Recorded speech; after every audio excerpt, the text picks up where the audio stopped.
evening. Okay, the two purposes of this evening's meeting. We thought that as usual we should create a platform where we can actually interact with each other. In the office, it's only office business. I thought it can go little beyond that. So we want to create a platform to create the opportunity. That's the reason for meeting up.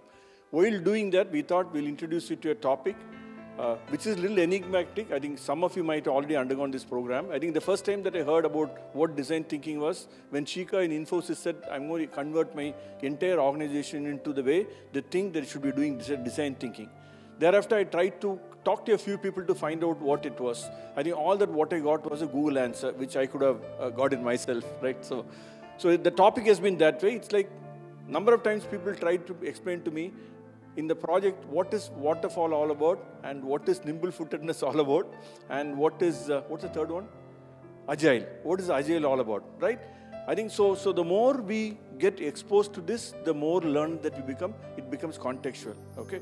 It's important, I think, we as senior leadership get exposed to this. It's just like your bot, it's just like your manufacturing 4.0. I think some of our people are undergoing the SBLP module 2. I don't have to take any feedback from them. The best feedback is the next batch is wanting to know when they're going to be going to IMB. Right? There are already calls to Deepak Gonzalez, there are already calls to us. It shows the kind of intensity of the program, the kind of learning that's taking place in the program. So this is one of the first series we thought we'll introduce design thinking. We took that as a topic. And popular choice was by the name, it is Jimmy Jain. It's an oxymoron. I think Jain sir from Jimmy probably picked up, I think, when he was in the US. Like most of us, I think Jimmy started his career in corporate, spent about 10 years in manufacturing, sales and marketing, supply chain management, etc. He spent a decade. Then they thought that he is too good for the corporate, so they wanted to send him out. And Jimmy, therefore, became an entrepreneur.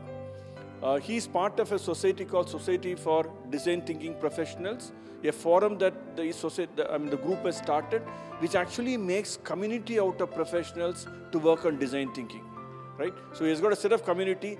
That's what he intends to do after talking about the design thinking as a process. Maybe once we see some maturity, probably that we will get into that. And he says design thinking can be practiced in any function, be that be sales and marketing, be that be in HR, be that be R&D, be that be any function that design thinking can be applied. And he's a serial dash, I thought, the way it is starting that way, serial entrepreneur. And he has got a number of assignments going.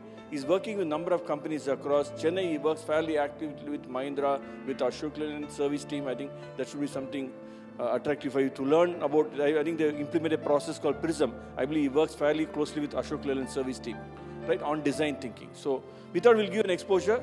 It will be just for about 45 minutes session, 15 minutes break, 45 minutes, so an hour and a half will be done, right, unless you find it interesting and want to extend it. Thereafter, I think there's informal chit-chat. I think we'll cocktail and dinner. We'll close the day with that. I think I over to you, Jimmy, now. I don't want you to be standing between the audience and yourself. Thank you. Thank you so much for setting the context, sir. Thank you so very much. Good evening. Okay, so one thing which is not told you about me is I'm hard of hearing inside the conference room. Outside, I'm perfectly all right. Good evening.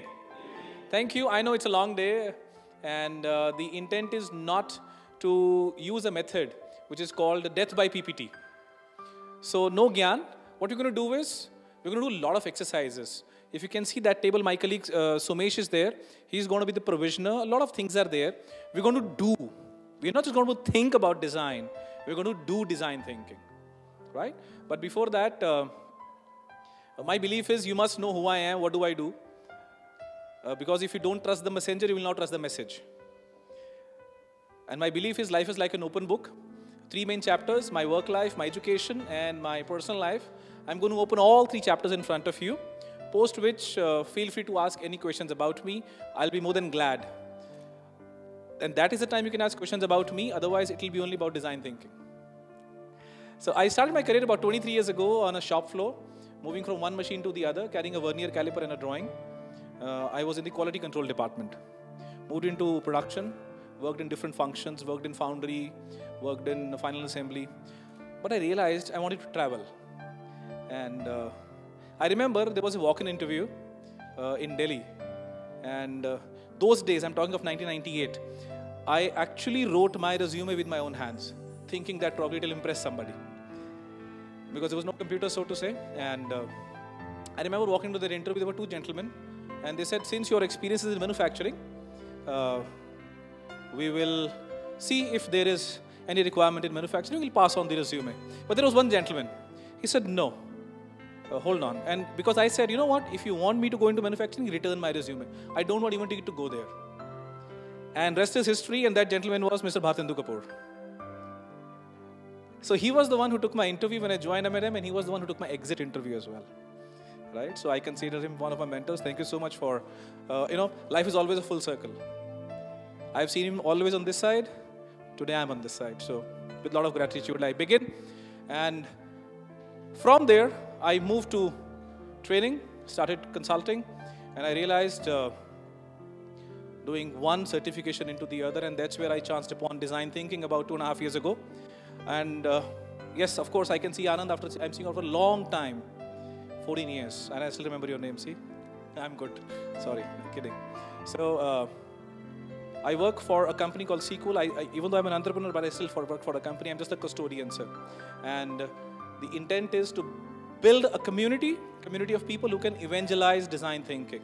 Because when I saw the benefits of design thinking, they are immense. Not only in our function or in our professional life, across in our personal life as well. Part 2, my education, I'm a PhD, and full form of PhD is passed high school with difficulty. Jokes apart, I'm currently pursuing my doctorate, and the intent is, or the target which I've given to myself is, by 1st January 2020, I will say my name is Dr. Jimmy Jain. So that's work in progress. I did my post-graduation from IIM Kozhikode in operations and marketing. I also did my degree in management. I also did my diploma in engineering. And of course, class 10 and 10+2. But all that is formal education. In this program, I would urge you to share your experience as we move on. I will also get an opportunity to learn from your experience. I respect each one of you as independent thinkers. You have a whole lot of experience which you are carrying. If you will share that with us, some insights we all can able to get from there. Part 3, and before I move to the part 3, I'm a firm believer of power of dreams. And why I say so is, when I wanted to do my post-graduation, and like most of us, we all want to do it from the best and the best of the colleges, whether it is Harvard or Stanford or IMDs of the world. I was also like that. But when I looked at their prospectus, the fee was so high, I said I just kept it aside. But I kept that dream, that flame burning, that I have to go to Harvard. So in 2016, I was able to go to Harvard. I was able to do a couple of short courses there.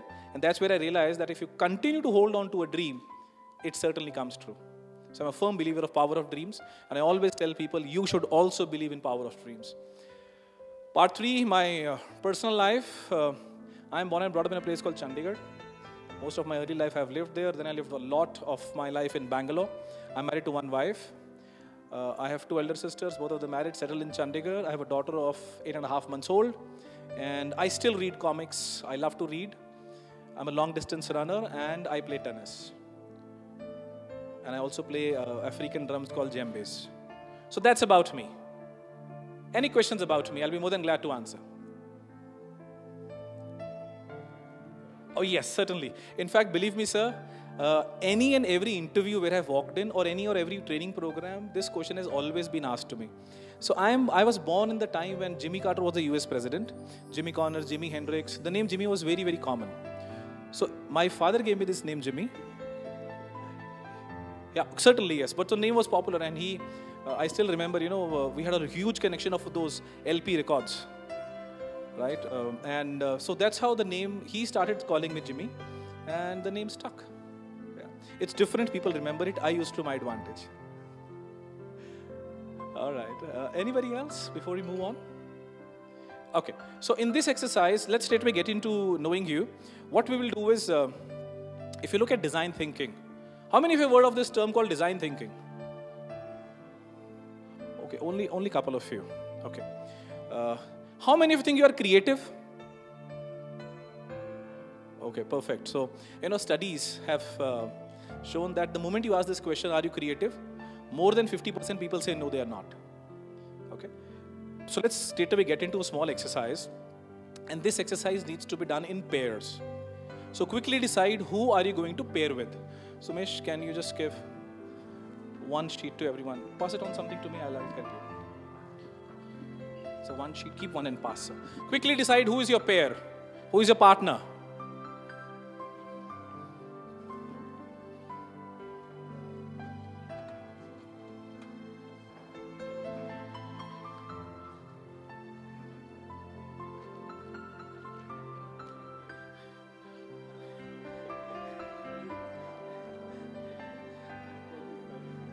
Yeah.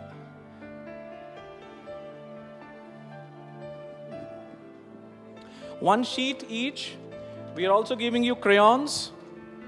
Do collaborate. So you can use these crayons, maybe 2 per table, or you can use.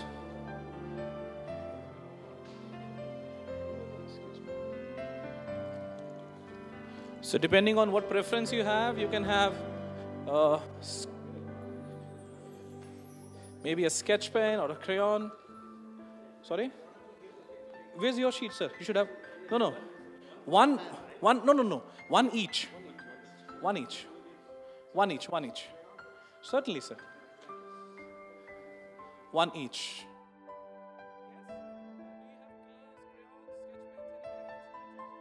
Done? Everybody's got a sheet?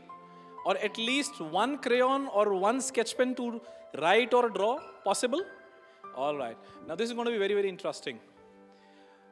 You are supposed to draw the portrait of your partner. And you have only 2 minutes. Time starts now. Portrait of your partner. 2 minutes.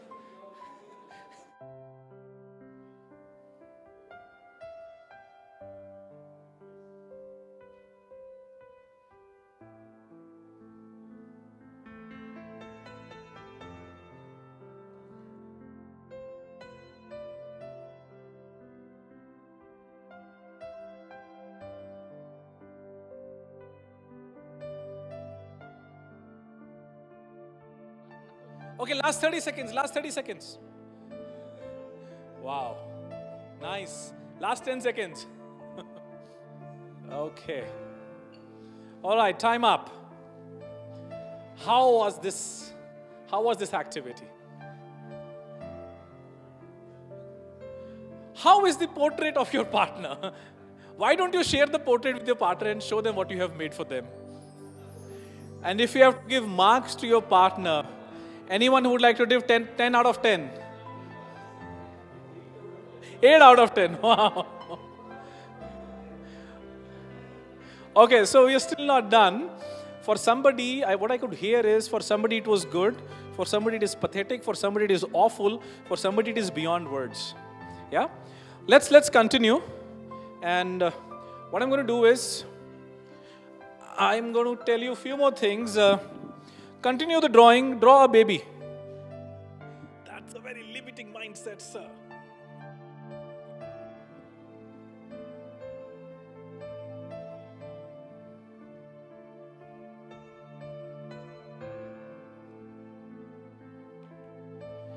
House, draw a house.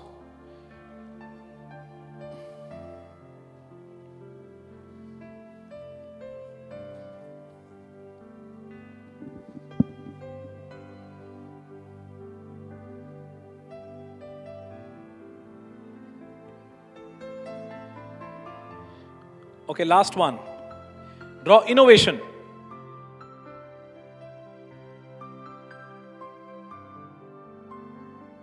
Okay, gentlemen, the time's up. Now what you're just doing, if you think that is design thinking, no, it's not design thinking. What you're just doing is something called as artistic ability. How many of us are good in drawing? How many of us think that they are good in drawing?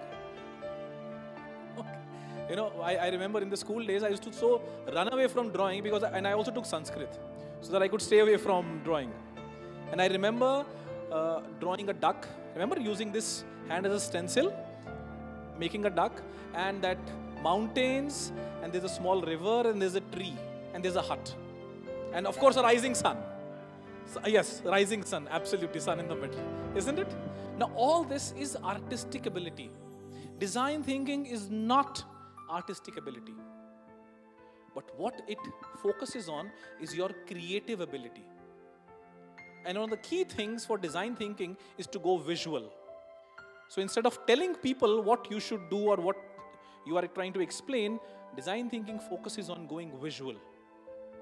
And what you have just done is good enough for you to start your design thinking practice. Yes? Any question, reflections? All is well, all is in the well? Okay. Now, if this is done, let's quickly move on and let's talk about 3 very interesting things which we use normally in our office or in our daily life. Innovation, invention, and creativity. You know, I do a lot of work in corporates and they do a lot of training on innovation and creativity. I'm sure Deepak there will certainly like to add something to it. Innovation and creativity training. We use it in the same breath. But my question to this audience is, if you look at invention, innovation, and creativity, are they same, are they different?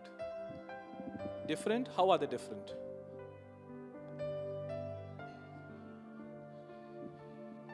Okay? Okay?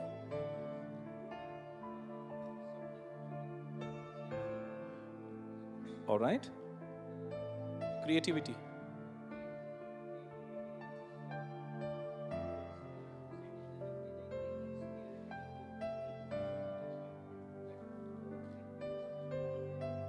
Fair enough. Appreciate your answer. Let's take an example. This is a nice definition. Let's take an example. Okay, fair enough. Architecture is a creativity. Abstract painting is a creativity. All right. What we don't understand, we call it as a modern art. Sorry, that was pun intended.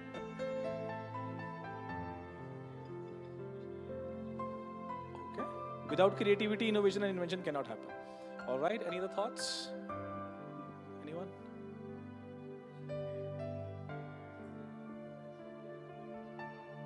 Not sure that it will come to the market or something like that. Okay.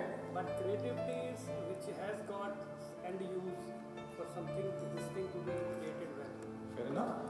Mobile phones. Let's talk about mobile phones. A very simple example which all of us can relate to. Is it an invention, innovation, or creativity? Innovation? Then what is the invention?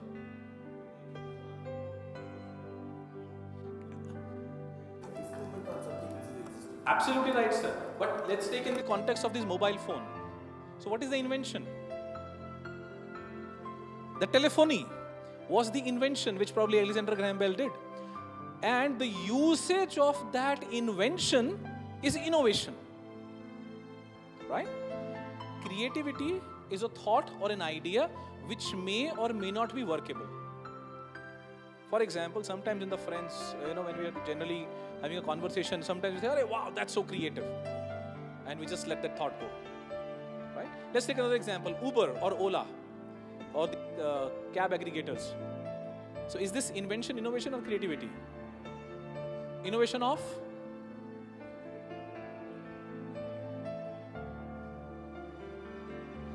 Tractor is an innovation of wheel. Or we can add some more elements to that. But for Uber or Ola, it's an innovation, yes. But innovation of what? What is the technology they use? The platform, the internet is the invention. And how that technology is utilized and totally made it into a business model, an organization. Creativity may or may not be something which can be worked upon. Is this clear? Okay. I'll repeat that again, sir. Think of anything. Let's say electricity, right? Is an invention. Tell me an innovative usage of electricity. Creativity, an idea or a thought which is good or not good to be implemented. Sometimes it gets implemented, sometimes it doesn't get implemented. Yes? So it's very, very important for us in design thinking to understand the difference between the three. Lateral thinking is thinking differently, sir. It is a creativity tool. So lateral thinking will not work everywhere. Somewhere it will work, somewhere it will not work. Some people will get it, some people will not get it. That's how it is. Yes. Absolutely right. So lateral thinking is nothing but different way of thinking. That is what lateral thinking is. But in design thinking, we don't focus on lateral thinking at all. So for example, ask yourself, in your experience so far, whatever ideas which have come to you, have you implemented everything? How many ideas you have just left it because you thought they are not workable? Isn't it? So while you were thinking differently, not all ideas are ideas which are workable. That's the interesting piece about design thinking. And as we move forward, we'll explore. Yeah? Creativity is innovation. It can be used interchangeably, sir. It can be other way around as well. Then they say, whatever there is not there is somebody else. Like this rock garden come in Chandigarh. Yes. So whatever the waste material falls, That is creativity. that's creativity. That's creativity.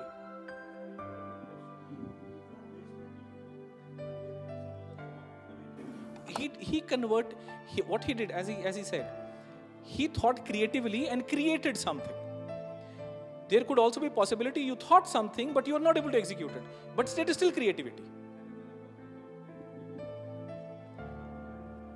Not an invention, but it may lead to invention. It may lead to invention, it may not lead to invention. But yes, opposite is true. It can certainly be called an innovation. Yes? So it's, design thinking is actually like a roller coaster ride. And what at this point of time I want you to do is, you have your sheets with you, you can use the other side. Go ahead, sir. I read somewhere like thinking in a plane. Most of us engineers think linear. So when you reach some dead stop, you tend to pivot. Lateral thinking makes you think on a plane. It doesn't allow you to come, accept when something is wrong, and it tells you how to go around. This is what Edward Digona actually says about. I respect what he said.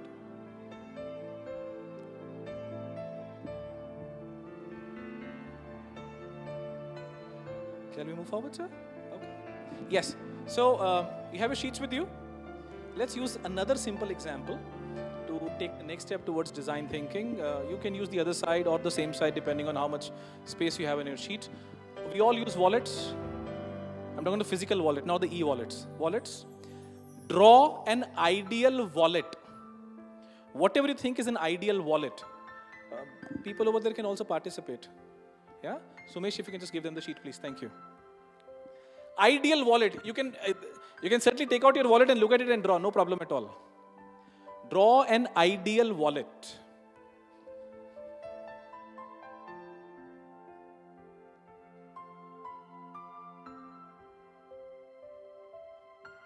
We will talk about artistic ability versus creative confidence.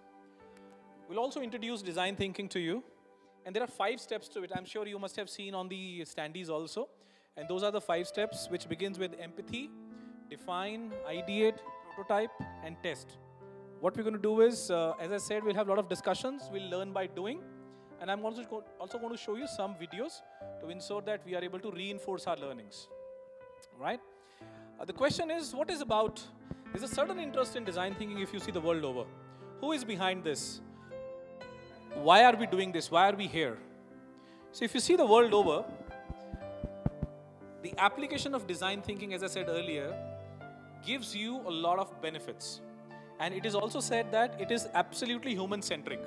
So earlier days, what used to happen was, a designer will think that a particular product is required, and he will create it. Now, whether that product is desirable or not, we don't know. They only used to look at whether it is feasible, technically, financially, whether it can be made. Yes, if it is made, the product is out in the market. But what design thinking talks about, it talks about keeping the human beings at center. And let me give you a couple of examples to help you understand how problem statement changes the moment you start applying design thinking. SDTP, our Society of Design Thinking Professional, aligns to Stanford way of teaching, and we are actually using their entire content. They were gracious enough to share the content with us. So every time when people go and study over there, they are given a social project. So a couple of people picked up the project that how can they bring the skin cancer related deaths, how can they bring them down? And when they did some research, 2 continents, Africa and Australia. are the places where there are high number of skin cancer related deaths. So they went to Australia. It was very simple for them because the Australia being an advanced country, medical services were available, and anybody who was about to get into skin cancer was easily detected and medication was provided. When they went to Africa, now the color of the skin is dark for the people who are the natives of Africa. There is a chemical component called megalin in our skin which absorbs sunlight. And they realized that in Africa, by the time the skin cancer is detected, it is almost at the last stage when the cure was not possible. So the project team went back and totally changed their problem statement. So the problem statement is not how do we reduce the deaths, but how do we ensure the detection of skin cancer. And what they came out with after applying this process, they came out with a band which they gave to the people in Africa, and the moment the sun rays or the absorption of the sun rays in the body goes beyond the permissible limits, the band changes its color. And it was easily detectable that yes, cancer is setting in, please go for immediate medical attention. In my experience of working with people around the world on design thinking, I have seen in the last 2 years, 90% of the cases, when we start off with a problem, and the moment we apply design thinking, the problem statement totally changes. However, for that, there are certain mindsets which are required. And one of the mindsets which design thinking propagates is to look at every problem as a child. As a child, be so inquisitive about the problem. That's very difficult for us. Because with years and years and years of experience, our beliefs have set in of doing certain things. Let's take an example. I'll say 1, 2, 3 at the count of 3. Can you please clap at the count of 3? 1, 2, 3. Thank you. Thank you so very much. My question is, were you aware with which hand were you clapping? Was it right going into the left or left coming into the right? Now when you look back, now you can say, of course, both. But there is one dominant hand for sure. We were not even aware, but the task was being done well, right? And this is called your automatic behavior, predominant style. And over a period of time, when we work, we don't even realize we develop one particular style. So one of the key foundations of the particular things which is required for design thinking is inquisitiveness, questioning. And when you have to question why. Why is it so? Right? And there's an interesting thing which talks about how we ask a why. We don't ask why. We ask how might we? How might we increase the sales of tractor in a particular region? Instead of saying why the sales are down, how might we? The moment we say how might we, it totally adds something. Instead of looking at the problem, it doesn't remain a problem. It opens up a dialogue. It opens up a thought. How might we? But as I said, not easy. And to quickly share something with you, there's a small video which I'm going to share with you, which talks about how over a period of time, it becomes difficult for us on day-to-day basis when we make decisions. So let's watch this video. This is about 5 minutes video. In fact, studies reveal that there are many biases in our decision-making process. They cause us to lose money, make wrong choices, and believe in things which are completely false. So, here are the top 4 biases that cloud your judgment and how to correct them. Number 1. The self-serving bias. A survey once asked people which celebrities would go to heaven. Mother Teresa topped the charts with 79% of people believing that she would be accepted. And yet, there was someone who ranked even higher. When asked about themselves, 87% of people said that they'd make it into heaven too. So, how do we get this delusional? Well, we attribute any success to ourselves and blame failure on the external situation. This is the self-serving bias. For example, if we charm someone, it's because we have a charming personality. But if we get rejected, it's because they just don't get us. Admittedly, this bias is good because it protects our self-esteem. In fact, depressed people show significantly less self-serving bias. However, this bias also stops us from learning from our mistakes. If we don't take responsibility for our failures, then we'll never take the initiative to change. So, how do you overcome this? Well, research shows that when you're with your close friends, this self-serving bias disappears. Therefore, make sure you have friends who can call you out and keep you grounded. Number 2. Cognitive fluency. Cognitive fluency is how easy an idea is to process and understand. The more fluent the idea, the more we unconsciously trust it. Now, the problem is, whether something is easy has nothing to do with truth. This leads to an illusion of truth. For example, one experiment showed that simply writing a message in a clearer font will make people think it's truer. In another experiment, subjects either read the phrase, "Woes unite foes," or "Woes unite enemies." Both have the exact same meaning, but because the first one rhymes and is hence more fluent, subjects found it more insightful. Now, this can lead to some bad decisions. For example, on the first day of trading, stocks with a pronounceable code rose about 30% more than those with unpronounceable codes. The name fluency tricked traders into feeling confident about the stock without properly assessing its value. And sure enough, after 6 months, those pronounceable stocks fell back to the average and any initial profit was gone. So, next time you hear something that sounds about right, this is exactly when you should start questioning it. Number 3. The sunk cost fallacy. Imagine you've paid $20 to watch a 2-hour movie, and after 1 hour, you're convinced the movie is trash. You want to leave, but you feel like it would be a waste of money. This is the sunk cost fallacy. See, whether you decide to leave or stay, you've already lost $20. In fact, by staying, on top of the $20, you've now wasted another hour of your life. Therefore, you'd be better off leaving. This fallacy stems from our intense aversion to loss. The thought that we've wasted resources motivates us to carry on, even if it's clearly a lost cause. Now, the same thing happens in bad relationships. If you've been together for years, you'll feel like you've invested so much time and effort that it would be a waste to give up now. So you hold on to the slim chance that it will get better. However, this clearly isn't logical. If there's only a small chance of things ending well, then rationally, you'd want to cut it short.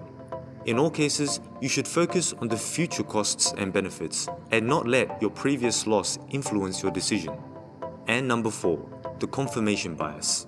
Considered one of the most dangerous biases of our minds, the confirmation bias means you only search for evidence that confirms your beliefs.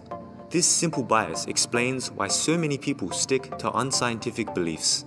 For instance, someone who believes that humans are inherently good will only seek out cases that support this claim. However, there's plenty of evidence that humans are inherently bad too, so they're only getting one side of the story. Another consequence is that the framing of a question becomes vital. For example, people who are asked, "Are you happy with your social life?" report being more satisfied with their social life than those asked, "Are you unhappy with your social life?" Why? Simply because people try to confirm the first question by searching their memory for happy events, whereas the second question does the opposite. So, how can we prevent this bias? Well, we can actively search for contradicting evidence. For example, if you think the stock markets will rise, you should first search why the stock markets will fall. If you think that acupuncture will work, you should first search why acupuncture doesn't work. This way, your decision isn't biased. And those are the top 4 biases that cloud your judgment. I'm sure all of us have been a victim of sunk cost fallacy at some point in time or the other. All of us. Very, very common, absolutely. So, let's look at only the future, the benefits rather than what has been already spent. Now, what we'll do is, if you look at these biases, they come into our way whenever you want to do a design thinking practice. And any and every challenge, let's say the reason why we are here is there is something which we want to become better. There could be a problem which is existing, or there could be an experience. Let's say whenever a customer walks into our dealership, how do we ensure that there is an absolute fantastic experience right from up north to down south across India? So either there's a challenge, which is what we call as a brief, or there is an experience which we want to enhance. So let's see. One of the brief if I give you is you can't eat ice cream everywhere you want to. What do you do? I'm sorry? Yes, but everywhere. So either you could say, okay, fine, I will ensure that there's a supply chain, is in place, or I need to ensure that at least I carry an ice box. Now, this is where the beginning of design thinking happens, wherein we introduce how might we. And it is worded in a very, very simple and a plain English. Now, if you look at this example here, what it says is, don't assume the answer in the question. How might we create a dripless ice cream cone? How might we redesign ice cream to be more portable? So it is framed with optimism, without judgment, and is written in plain English, not too broad, not too specific. And I'm going to share with you a real life problem right now, on which let's see if we can apply an HMW. Spare parts business is a profitable business, and it's important. It's very, very important for us to stay ahead of the curve, and therefore to have analytics-based approach for the spare parts business, wherein we are able to tap the untapped potential. We can offer great customer experience on the availability at the right time through a lean supply chain and managed system inventory. Includes warehouse, dealer distribution very well. Consider how well we'll operate 5 years down the line and prioritize action for year 1, 2, 3, so on. So if I just look at this problem, now we move into the problem solving, which means it's pretty linear, as you were rightly saying, sir. As engineers, we tend to think very linearly, but design thinking is a very iterative process. We introduce an HMW and appreciate that design thinking is a perspective. And when I say it is a perspective, the key focus is on people. And when I say people, what do we mean? So if you look at what was traditional way and what is the design thinking way. Earlier, what we used to do was, what is the right answer? But today, what we are saying is, what is the right question? Earlier, we were looking at repeatable, proven processes. Today, we are talking about being intuitive, being iterative. Earlier, it was design for. Today, it is design with. Think for insight, build for insight. Tell more, listen more. Stuck inside, go outside, get outside. Instead of looking at data, we talk of stories, we talk of experiences. Earlier it was events, now it is only experiences. Earlier it was only facts, today it is about feelings. In fact, if you ask me, each one of these lines is actually one big chapter. A whole book can be written around it. Earlier it was very, very siloed, today it is very collaborative, and from evolutionary, it has moved to be very, very revolutionary. And if you look at this 3 circles, business, viability, technical feasibility, and this 3rd circle has been added, and that's where the design thinking happens. Now, if you look at this core, the intersection of all the 3 is something which will give you innovation, which takes care of all the spheres.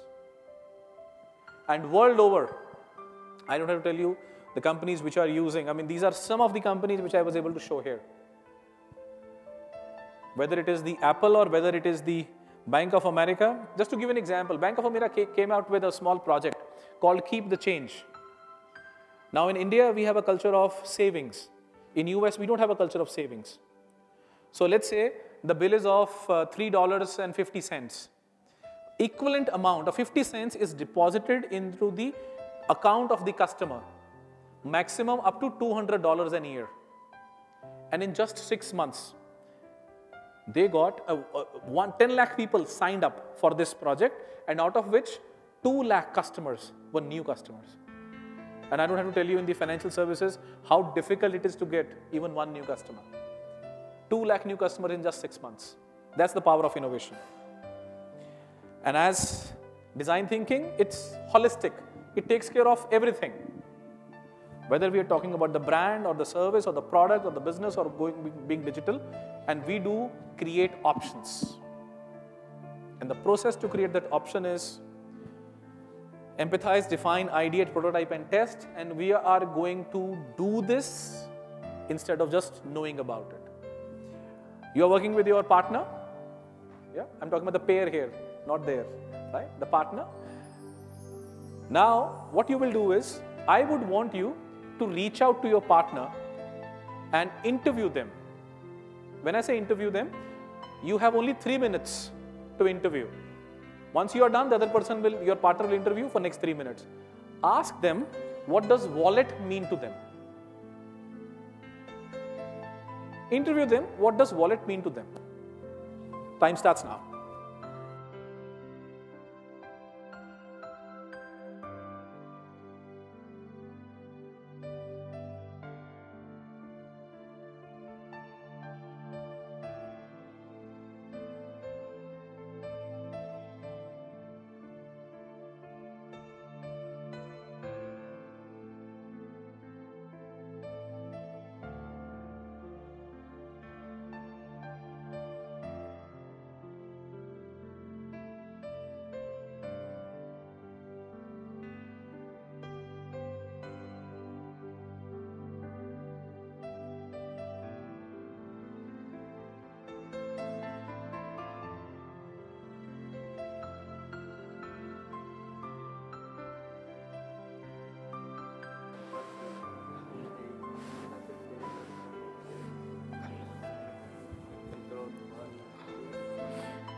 All right, so if you look at, time's up.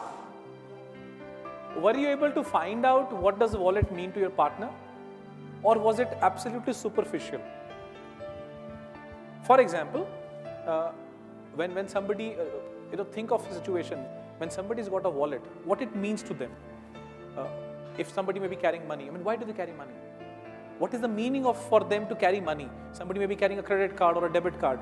Why do they carry that card? A lot of people carry their family photograph in the wallet, maybe license. What does it mean to them? Why is it that they carry it? Yeah, probably 3 minutes were too less.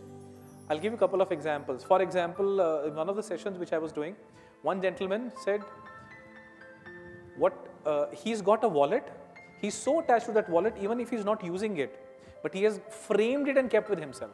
Imagine.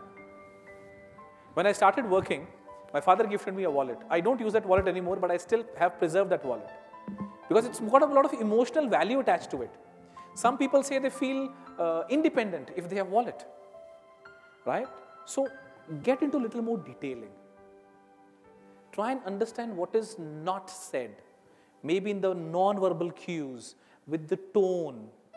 What is the need for them to carry a wallet? What if they don't carry a wallet? What will happen? It's a very simple exercise, but it has got a lot of profound meaning. Let me give you 2 more minutes each partner. Go ahead, try and understand, dig deeper, do a deep dive.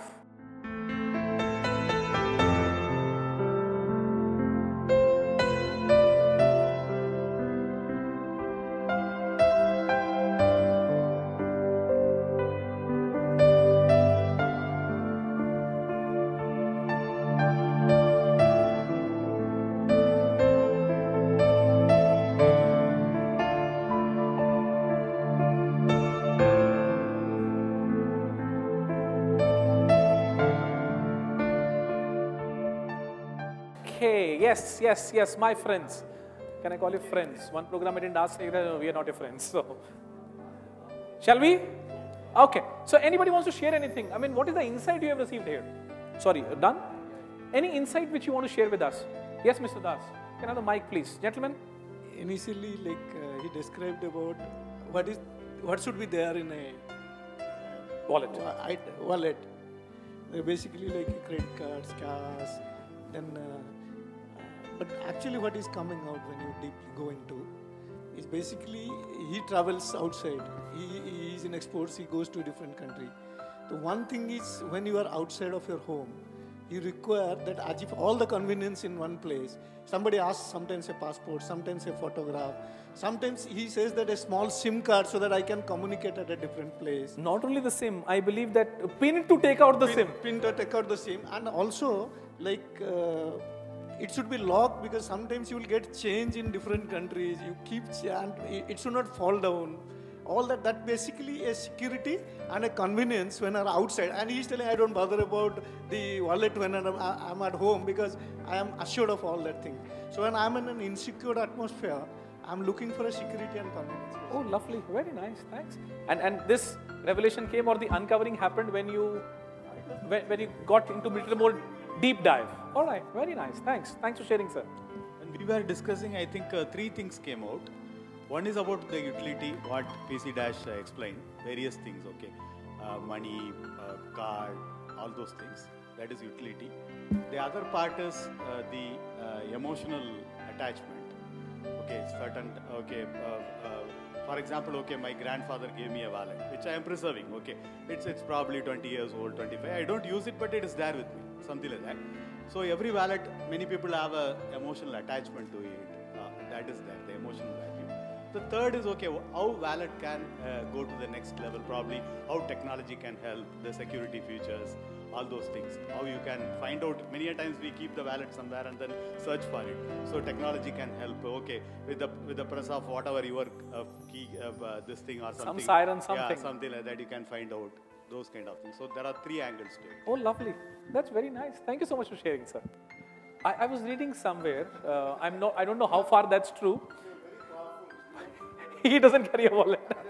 He falls into that category already. Nice. Yes, sir. Yeah, my wallet will be like something with a locking system. Suppose we take. Sir, we are not asking your wallet. No. I'm saying the design. That's fine. I appreciate that, but we don't need it. It's like this customer is saying, I don't need it, and you're saying, no, I have to give it to you. Yeah. I don't need it. What is your insight from your partner? Insight is you can help with your wallet. What is the amount you can contribute, suppose in terms of money, every month? Then it is the emotional tool for remembering your parents or something. So what photographs we keep. No, are we saying about we keep or he keeps? No. Oh. Anand is saying, no, I never said it. Look at him.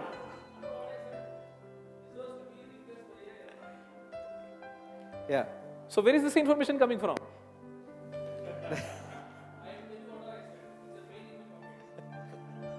Which is fine. But I am keen to know where is this information coming from? No, information is what information Deep is shared dive. with him. In his own, sir, I appreciate that this is the way you want your wallet. But I don't want that. Yeah. I want you to understand the user. Yeah, and yeah. your user right now is Anand. Yeah, okay. Right? Right. Thank you so very much, sir. Here, Rajkumar, he was telling that actually he is now drifting away from wallet. His wallet is just a means of having a credit card, and he is looking the day when the credit card will appear on the mobile, and just by finger it will become active.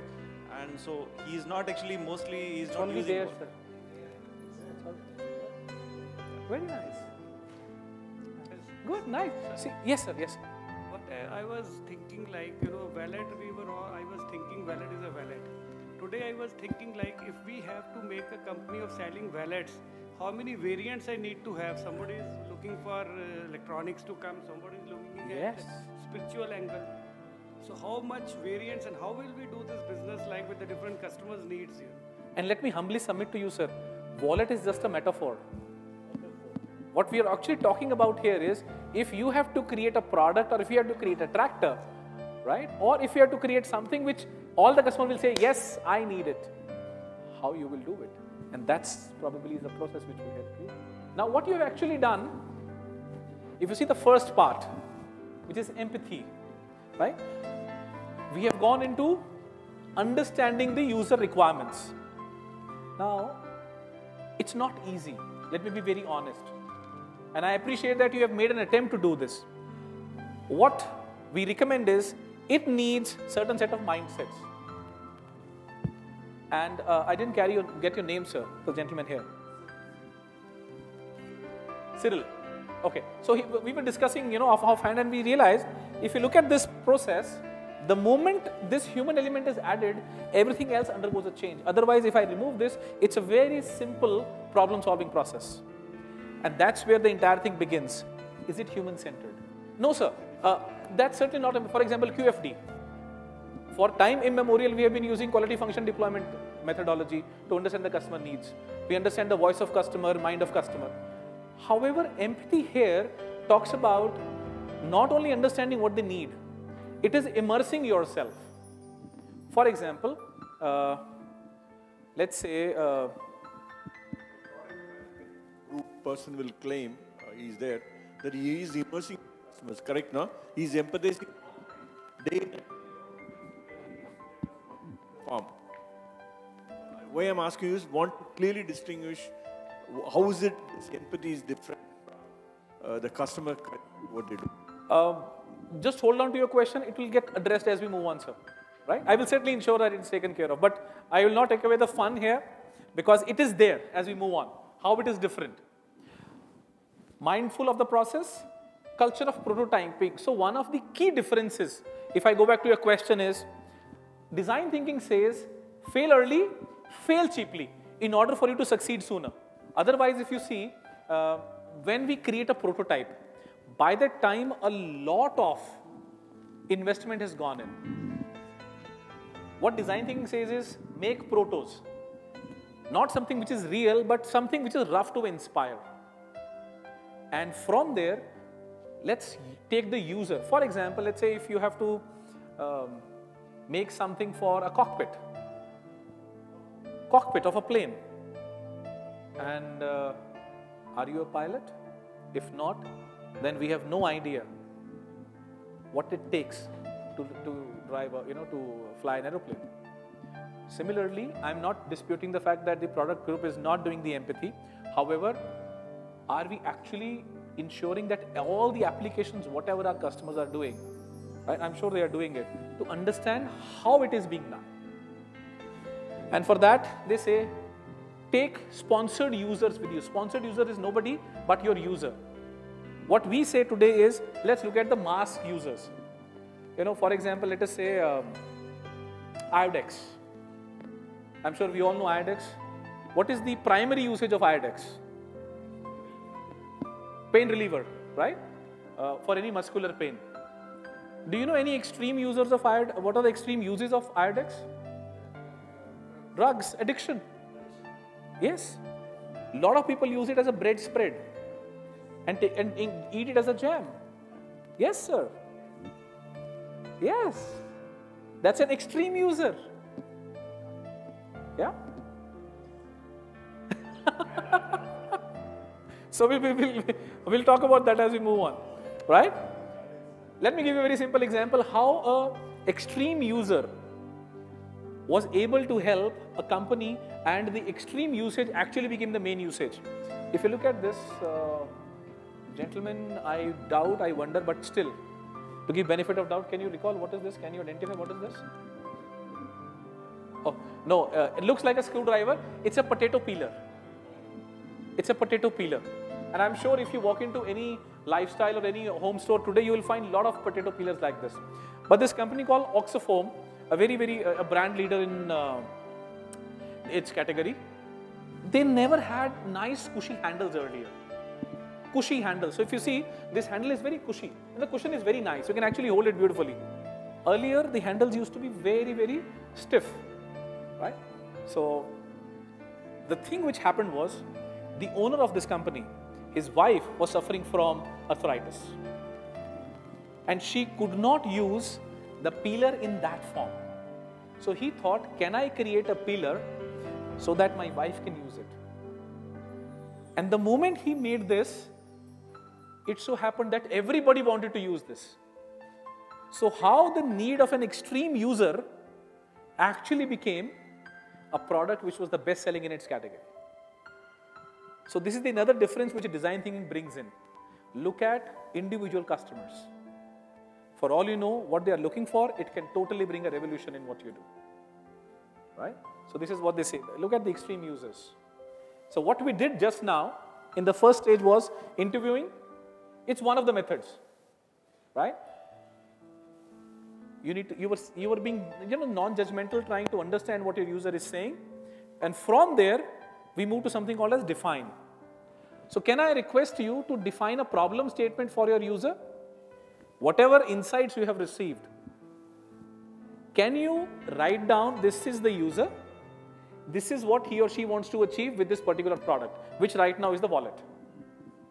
So what we're doing is, we're doing something called a synthesis. Synthesis of our interview. Who is my user? What is his need? What he wants to achieve? After this interview, what you have done. Or so to say, we are defining a problem statement, if I may call that as. The interviewing stage is over, sir. Right now, your interviewing stage is over. You are defining the problem statement. Your 2 interviews done. We are defining now. Make an attempt. We are synthesizing. So, due to the paucity of time, I'm just rushing through, if you allow me. Is that okay? All right, can you see the picture on the screen, please? What is this little girl doing? What do you think is her need? She wants a book from the bookshelf, okay? She's unable to reach, okay? She's unable to reach, she needs a book. What is her need? She wants to grow taller, okay? I'm sorry. Or maybe she's keeping a book on the top shelf, okay, fair enough, benefit of doubt. She requires a stool, there you go. What we have done is, we have straight away jumped to the answer. Right? Now here what we are seeing, she needs a ladder, she needs a stool, she is keeping a book. What we are doing is, we are using nouns and straight away addressing. Now think of this situation. Think of this situation. Is it not a probability that at her place, there is somebody for dinner, the husband and wife, the parents are busy attending them and she needs attention? Could be. So one of the key differences, what design thinking brings is, do not look at the need in terms of nouns, but look at needs in terms of verbs.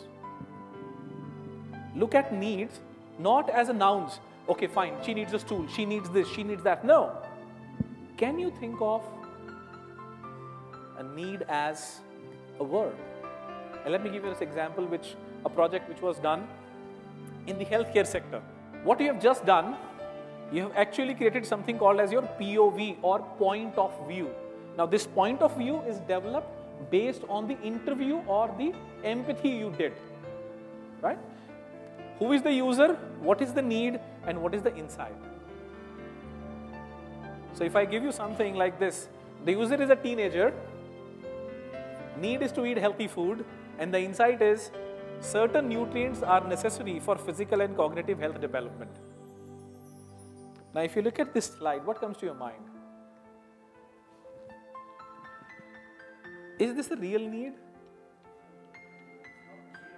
Yes, absolutely. This looks like a projected need, maybe by a parent or somebody who's elder. Possible.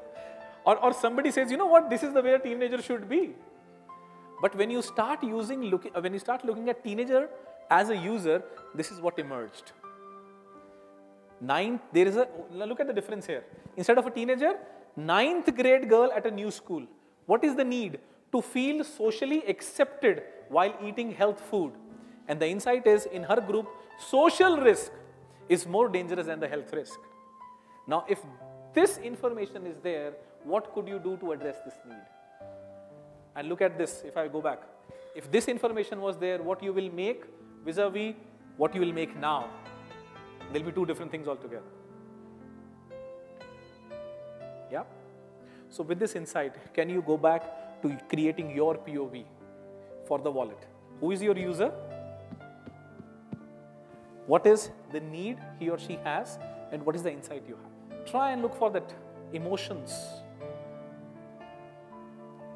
Try and look for the association which the individual has with the wallet. And what I'm going to do is, just to ensure this entire slides, this entire deck, I'm going to share with Deepak, and Deepak will ensure that it reaches to all of you so that you can use it for your reference. That's okay, Deepak? This I would say is something which is very, very challenging, because we have a tendency to go back to our own old ways of doing things. We react intuitively basis a lot of our experiences. Do we need to shun them? No. The only thing is, if you're happy with your current results, continue with that. And it's not what I am saying. Einstein said, if you do what you've always done, you will always get what you always got. And he also gave a very beautiful definition of insanity. He said, if you keep on doing all the things in the same manner and keep on expecting different results, so with it, experience has a lot of merit. But the point is, don't get stuck with it. Be aware of it, don't be limited by it. That's my submission. Right. Most organizations insist on experience, etc. But you're just telling us to drop the experience. No, sir. I'm not saying drop the experience. I'm saying be aware of the merits of what you have in that experience. The experience will give you both the things, something good, something bad. Be aware of it. Don't be limited by it. Don't get stuck in a paradigm that this is the way things happen in this. This is the way things have to happen. Right? Be more explorative in nature. That is what my submission is. So you're able to create a POV, or you at least made an attempt to create a POV. Now, on this POV, make five ways in which you can address the need of your customer, and you will not tell him, which is your partner, you will draw 5 ways, minimum 5 wallets through which this need can be addressed.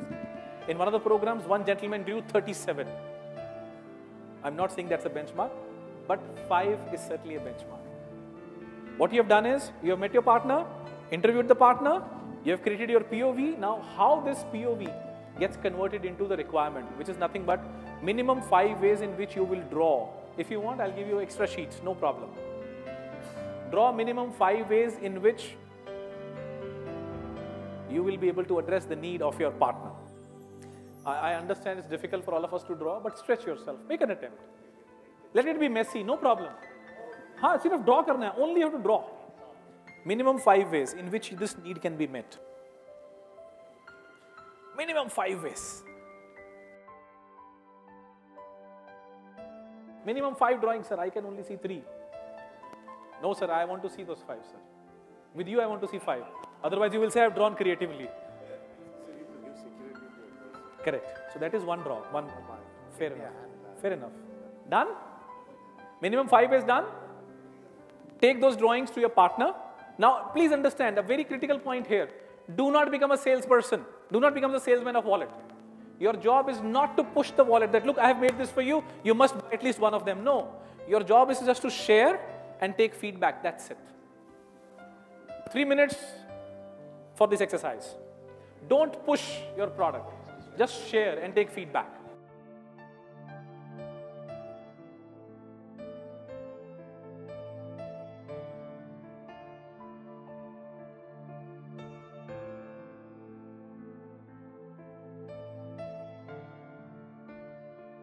Done?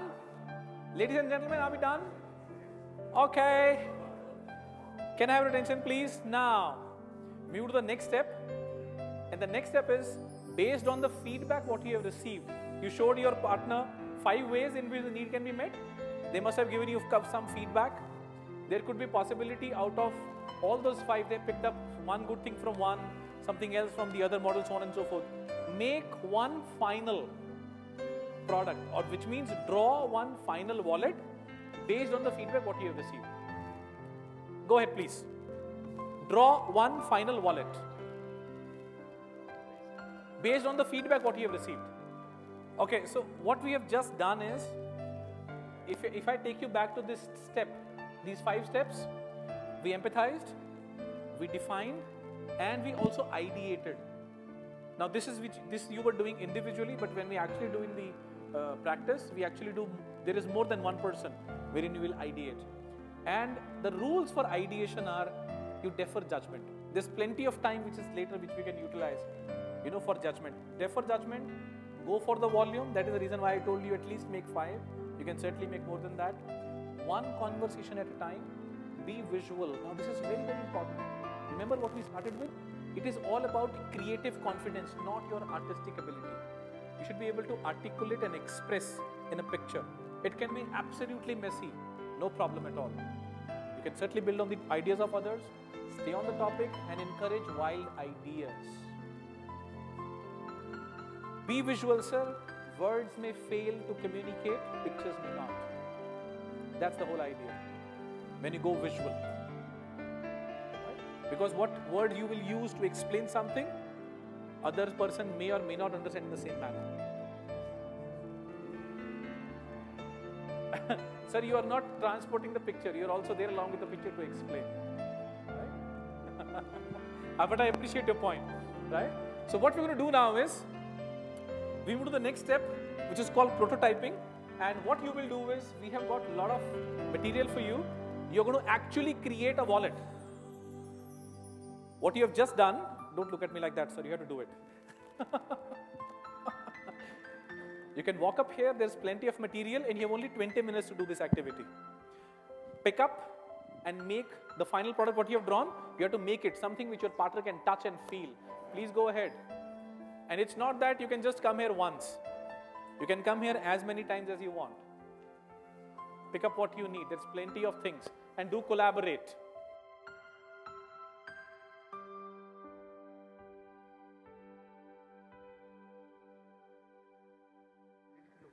Time, the clock is ticking, gentlemen.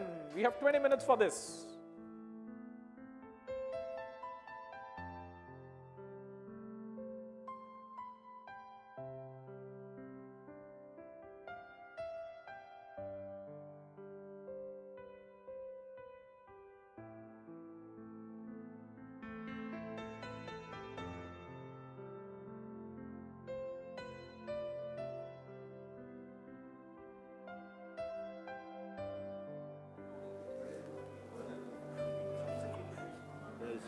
Done? That's a wallet? Yeah. Wow. He wanted an electronic wallet.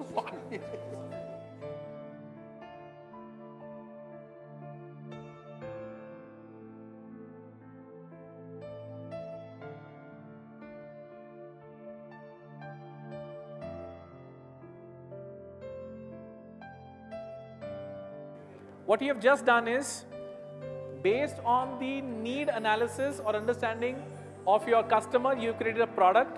Please take the product. Now, please understand there are 4 things you will do here. You will share the product with your user with 4 things in mind. Number 1, what worked? 2, what did not work? 3, what were the questions which your partner asked or the user asked? And the 4th, ideas for improvement. Let me repeat.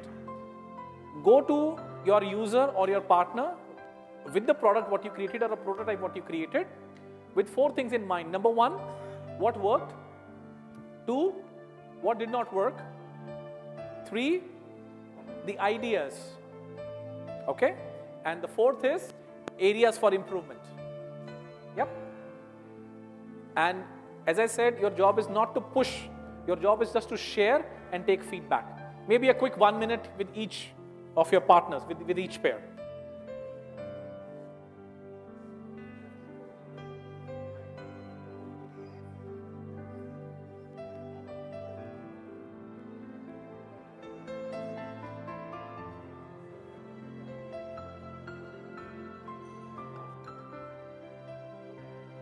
Would anybody like to share anything? Having the different perspective of the work, donating, then also hobby, how much money I need to spend. Lovely, very nice. Thank you so very much. I know this looks like more like a Raksha Bandhan Rakhi type. Yeah. But yes, it could be a wallet, why not? Yeah, so it's a watch, new watch he will purchase. Along with this watch, there is a micro SD slot where all his mobile data will go, and there is a kind of a beam will come out, and he will talk to the machine, and he will be able to do all the transactions. So actually his wallet has gone, everything has come to his watch now. Wow.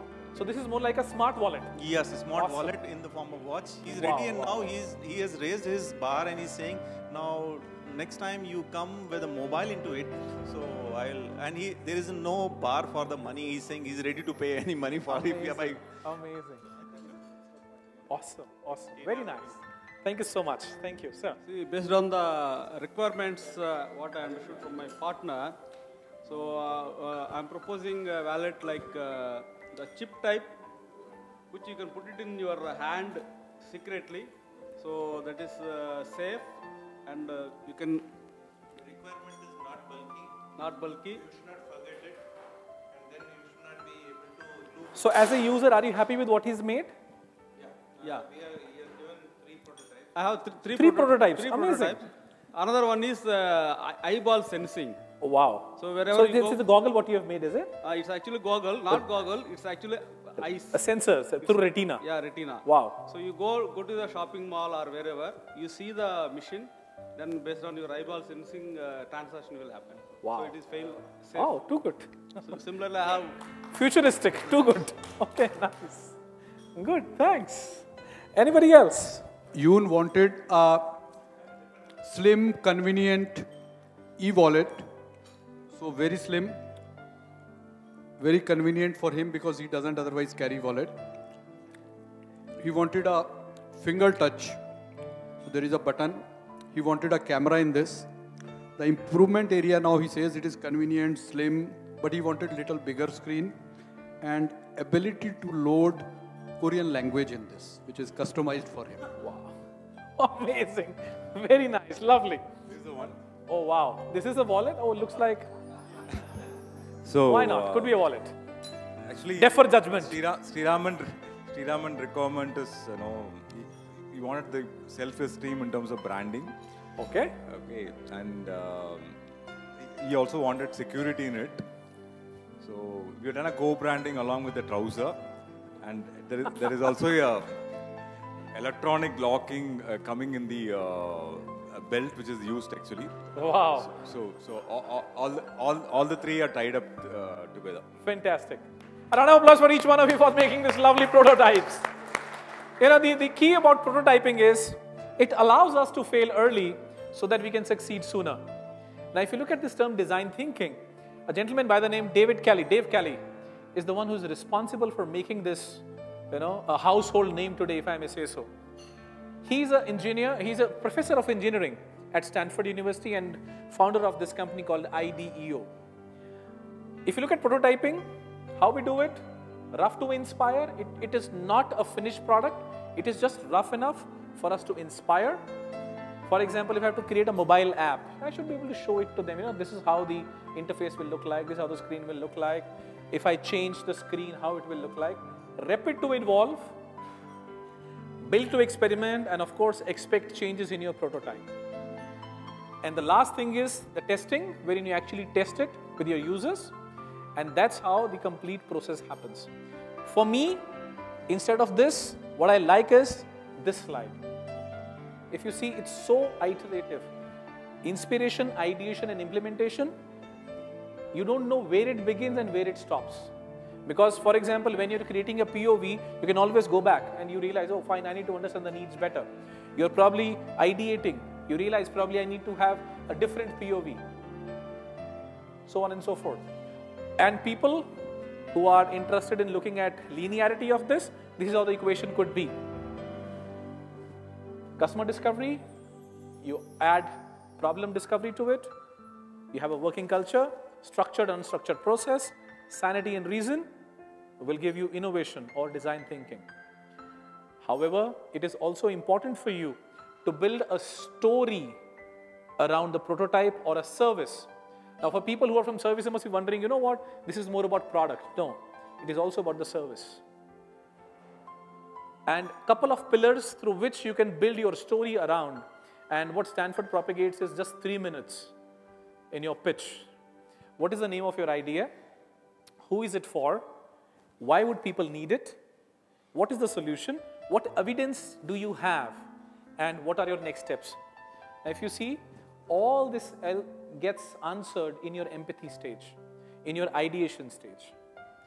And as I said in the beginning, not all the ideas are the ideas which you should work on, and the parameter or the tool which you use in design thinking, or one of the tools you use is called RWW.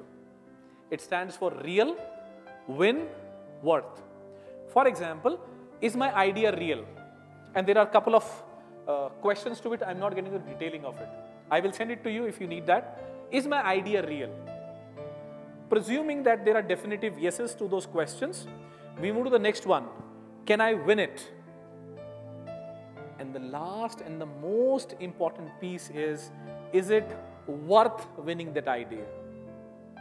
Sometimes we think the idea is great, but is it worth winning that idea? Right? And that's where the complete process of design thinking happens. What I'm going to do is, I know I'm overshooting time, but it's an important video. It's about 20 minutes video which I want to share with you. Right? And post which we're going to close the session. Will that be okay? I'm not giving a break also. So, good enough? Very nice. Thank you. Let me show that.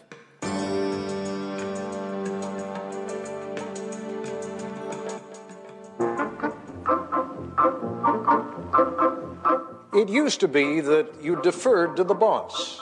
Is it the boss is always going to have the best ideas? Not likely. Here, nimble fingers, alert minds, and tireless machines. And it used to be in most companies that chaos was discouraged. This is where the crazies live. This is where we do our work. It's different. Good morning. Good morning. Used to be you were supposed to climb the corporate ladder. Status is who comes up with the best ideas, not who's the oldest, not who's been with the company longest, not who has that biggest title. If you go into a culture and there's a bunch of stiffs going around, I can guarantee they're not likely to invent anything. You could stack this up big as big as you want. That's great. Thanks a lot. We had a great time today. Well, forget the way it used to be. Tonight, the deep dive. One company's secret weapon for innovation.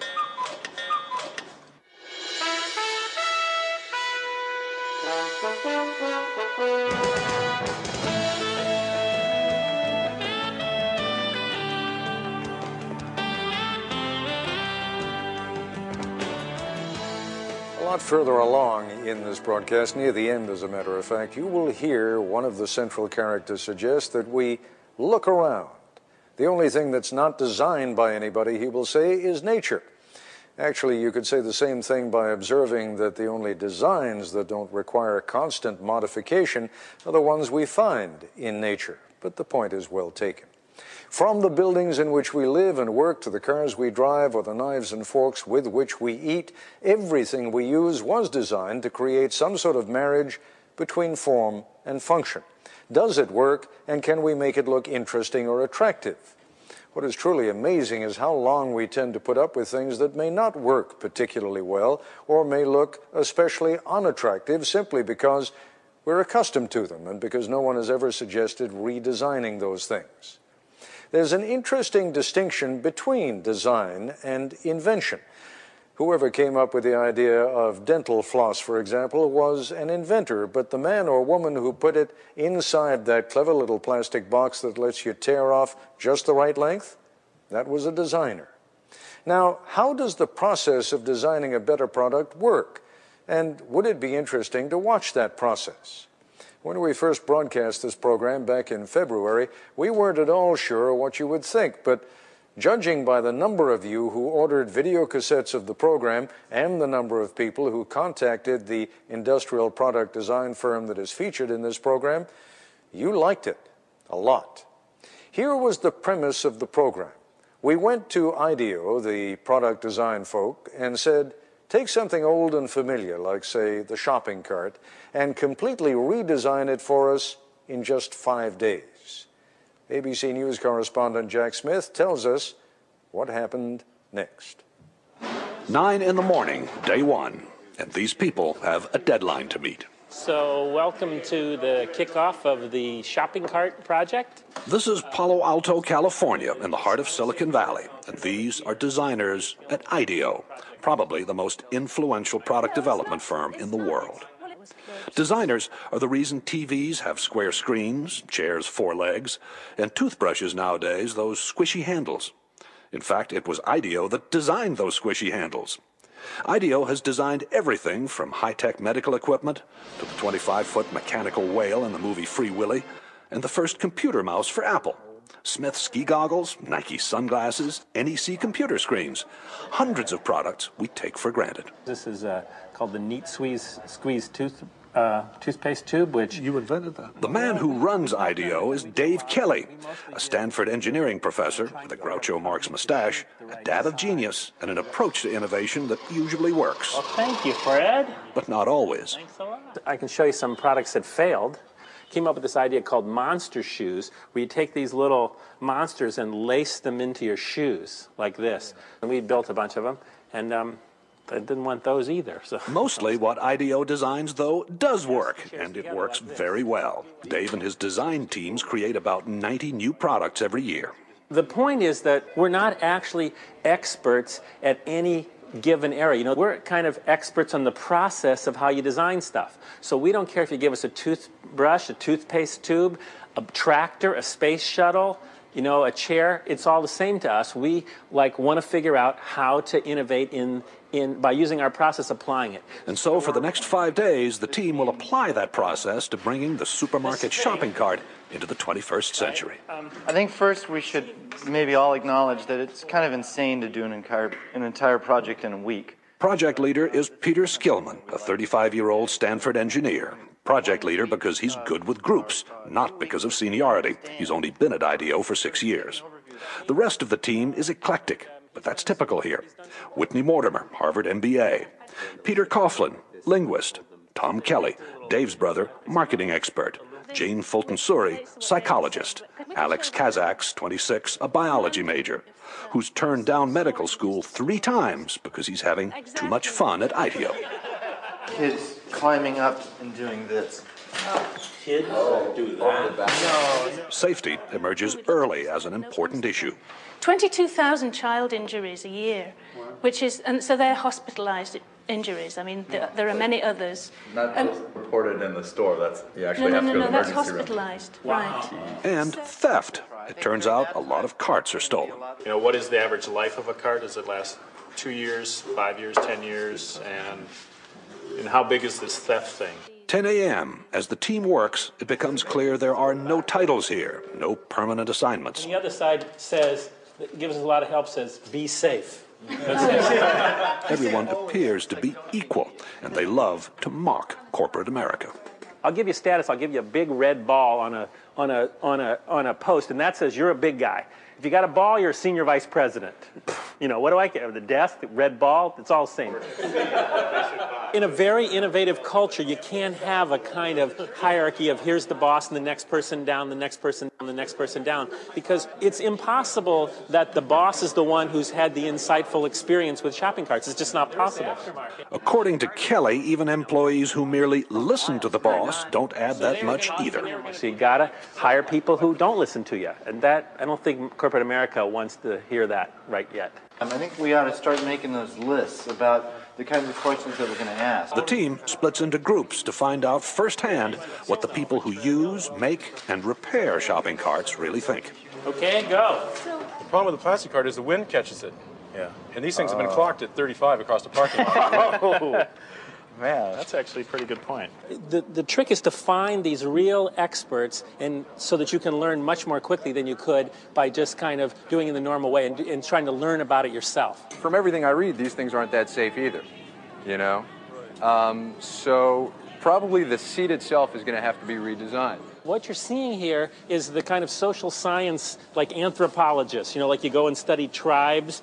What is it that they do that we can learn from that will help us design a better cart? One of the interesting things for me is looking at how people really don't like to let go of the cart, except for the professional shopper, whose strategy is to leave the cart at various places. In corporate America, many bosses measure whether their people are, the good people or the people who are performing are the ones that they see at their desk all the time. That couldn't be further from the truth. The people who are really getting the information are out here talking to the buzzes of the world, going to meet other experts, much more useful than sitting at your desk.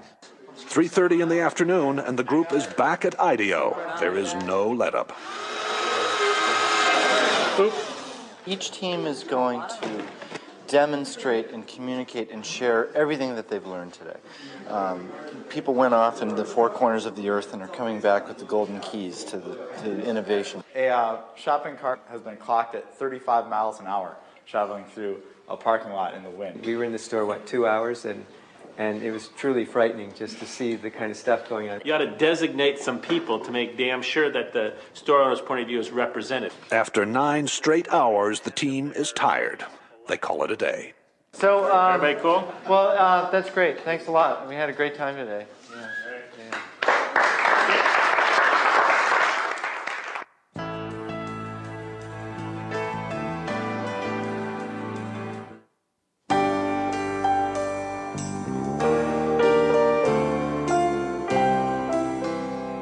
Get together and start here. Day 2 and the start of IDEO's unique brand of brainstorming. They call it a deep dive, a sort of total immersion in the problem at hand. IDEO's mantra for innovation is written everywhere. One conversation at a time. Stay focused. Encourage wild ideas. Defer judgment. build on the ideas of others. That's the hardest thing for people to do, is to restrain themselves from criticizing an idea. So if anybody starts to nail an idea, they get the bell, you know. The deep dive begins, and for the next few hours, the ideas pour out and are posted on the walls. Oh, the blind, the privacy blind. Like when you're buying 6 cases of condoms, no one sees. Nesting is, it sort of has to nest. If it doesn't nest, we don't have a solution.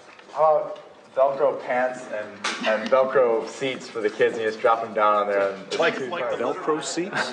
Velcro pants for kids? Yeah, see, you have to have some wild ideas. Then you build on those wild ideas, and they end up being better ideas than if you said, if everybody only came up with sane things, you know, kind of appropriate things, you'd never like have any points to take off to build a really innovative idea. It's organized chaos. Organized chaos. It's not organized. What it is it's focused chaos. By 11 a.m., the group begins narrowing down the hundreds of ideas written or drawn on the walls. How? By voting for them. Vote with your Post-it, not with an idea that's cool, but with an idea that's cool and buildable.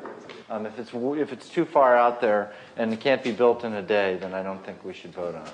Why not have you be the judge? You're the boss. Because I'm going to be wrong. It's the team that's able to really judge what the best idea is. Otherwise, ideas wouldn't come out? That's right. Enlightened trial and error succeeds over the planning of lone genius. Enlightened trial and error succeeds over the planning of the lone genius. If anything sums up IDEO's approach, that is it. That and the focused chaos that seems to go with it. I take a point of view. I call it the sport utility vehicle cart. It is noon. Worried that the team is drifting, what can only be called a group of self-appointed adults under Dave Kelly holds an informal side session. We don't want to tell them what to build, or else we take away the benefit of the whole thing, right? What needs should they optimize their solution to? Yes. The purpose is to refocus the deep dive. Maybe we arbitrarily say we do 5 teams. 4 or 5 teams. 4 or 5 teams, and we give each team a need area. Hey, can we grab everybody over to the wall here? There has to be a command decision. It becomes very autocratic for a very short period of time in defining what things people are going to work on. Like it or not, the team is told it will split into groups to build mock-ups, covering 4 areas of concern that have been identified. Shopping, safety, checkout, and finding what you're looking for. I noticed that toward the end of the process, the adults took over. Yeah, that's because we have no choice but to stop that cycle. I mean, there's if you don't work under time constraints, you could never get anything done because it's a messy process and go on forever. While the team starts building prototypes, Dave Kelly takes me on a tour of the rest of IDEO. What's happening in here is that's a client meeting. That's a first client meeting. That's the first time we met with the client. So we haven't trained them yet. If we took them straight from there into a room where music was blaring and everybody was throwing Nerf darts at each other, that would be a little hard to take. You know, so we're warming them up. But this is where the crazies live. This is where we do our work. It's different. You can tell whether a place is playful in about the first 15 minutes as you walk down the hall. Being playful is of huge importance for being innovative. I mean, if you go into a culture and there's a bunch of stiffs going around, I can guarantee they're not likely to invent anything. Invent anything like this futuristic-looking instrument for kids. So no matter what you do with that thing, you always sound great. You always sound good. You have to make it so that this can happen. Whoa, it didn't break. No, it didn't break. There's a whole department at IDEO devoted to toys. Turns out to be one of its most profitable areas. Fun, too.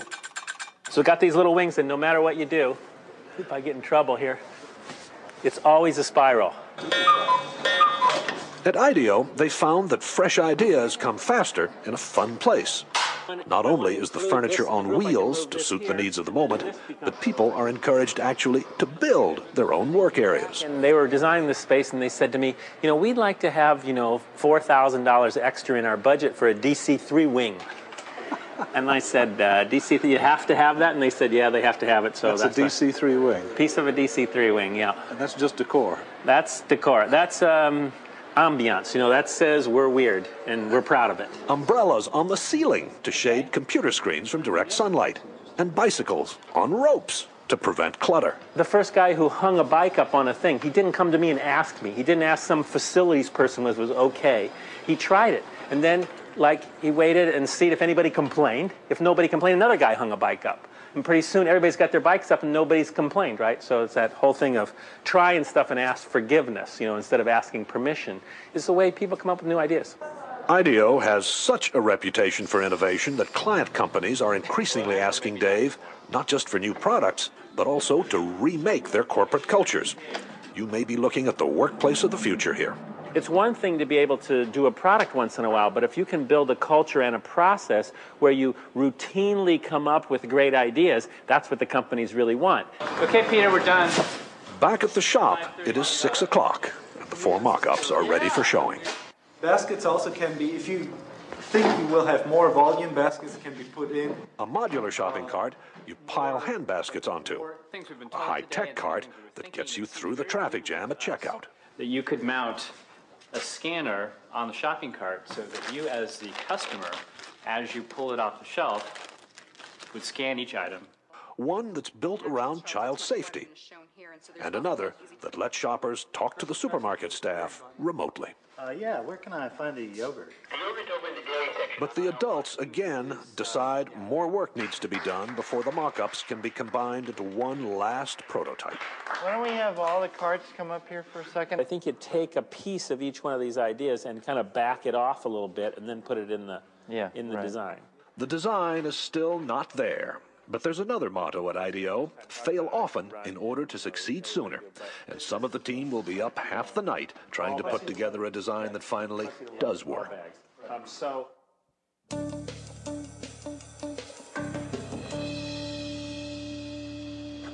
It is day 5, and Dave Kelly has no idea what the final cart looks like. Only the team does. If they kind of got their heads down, they don't look at me, I'm nervous.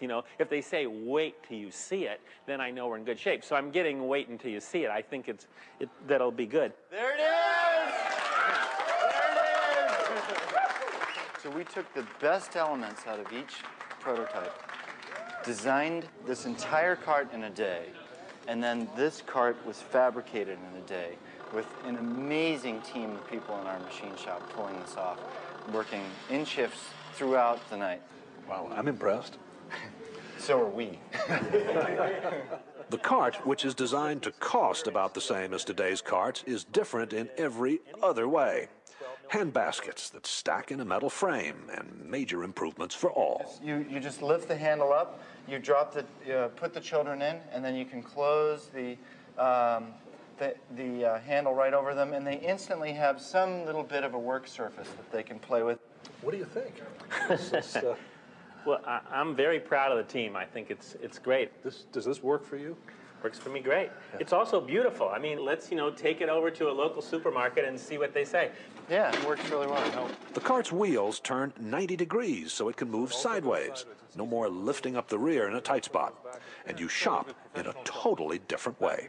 Rather than taking your cart everywhere you go in the store, through a crowded store like this, it's much more efficient to take a small basket, rush around to where the particular shelves are, and come back and put them here, and treat this as like a center for your shopping. And with a high-tech scanner, so that in the future you skip the checkout traffic jam. Here's how you would scan an item. You'd reach over and pick up anything like the salad dressing, and I would scan it, and if I want to accept that item, I would just press plus and then drop it in my basket. Because stores don't yet have those high-tech scanners the team designed, checking out today means doing it the old-fashioned way. But the bags are hung on hooks on the cart's frame. Remember, there is no basket here. Why get rid of the big basket? The basket is tyranny. The basket is tyranny because it's not really needed. If all your stuff ends up in bags, why need the basket in the first place? Talk to me about theft. There's no value in this cart without the basket because you can't carry anything in it. It's useless to anybody. You can't use it as a barbecue. So it's not going to get stolen. That's right. So this ought to appeal to store owners then. Yes. I love it. I think it looks great. At first, I was a little shocked, but I think you have some fantastic ideas here. It needs a little refining, but I think that it's great. I mean, we would want them. It makes us feel great. And she also gave us some really good comments about how we can make this thing better. Just wherever you are, look around. The only thing that's not designed by somebody is nature. So the trees are not designed by us, but everything you see, every light fitting, every flower vase, every scale, every stand for fruit, everything is designed, has to go through this kind of process. And they can do a better or worse job of innovating or improving, but everything is designed. It has to go through this process. It wasn't this effortless, oh my God, so that's how it works thing that I saw there. It was actually hard work. It's a lot of hard work. We all love it, so it doesn't look like it's hard work, but it's a lot of hours. A lot of hours. Also, an open mind, a boss who demands fresh ideas be quirky and clash with his, a belief that chaos can be constructive, and teamwork, a great deal of teamwork. And these are the recipe for how innovation takes place. This is Jack Smith for Nightline in Palo Alto, California. I'll be back with a brief update on our story in just a moment. Incidentally, the Nightline shopping cart won a silver award in the Industrial Design Excellence Awards, and there's talk now of developing it commercially. That's our report for tonight. I'm Ted Koppel in Washington. For all of us here at ABC News, good night. Okay, so that video actually sums up the entire design thinking process. Any quick reactions to this? Not even a response, I'm saying reactions. Because it's the last piece I wanted to share with you. And I'm always a firm believer that water always flow from top. And each one of you here, you know, you are the leadership position, you are the ones who will actually drive this culture of innovation. So, you know, this is what, you know, we have condensed 2 days of program in just 2 hours for you. My apologies if we were too fast. However, the objective was to give you an overview of what design thinking is and what are the various steps involved in it. And as I said earlier, I'm going to share this presentation with Deepak, and he will circulate to each one of you so that you can use it for reference. I'm going to quickly share my coordinates in case somebody wants to reach out directly. I'll be more than glad. Yeah, wish you success always, and this is what we are. Thank you so much for giving us this opportunity. It was a long day for you, and I appreciate the way you people have participated. So I think each one of you deserves a big round of applause. Thank you. Deepak, thank you so much. All yours. Any other question before I hand it over to sir? Can you tell us something which is existing? Yes. There are lots of, that's an alternative way of thinking in terms of looking ahead of the times which customers are still not experienced. Yes. This is more in the white space area wherein you are thinking something which is out of the box, which is still not come into the everyday usage problem. I mean, this is adoption for the future. And there are many examples of that as well. And that calls for a completely different design thought process.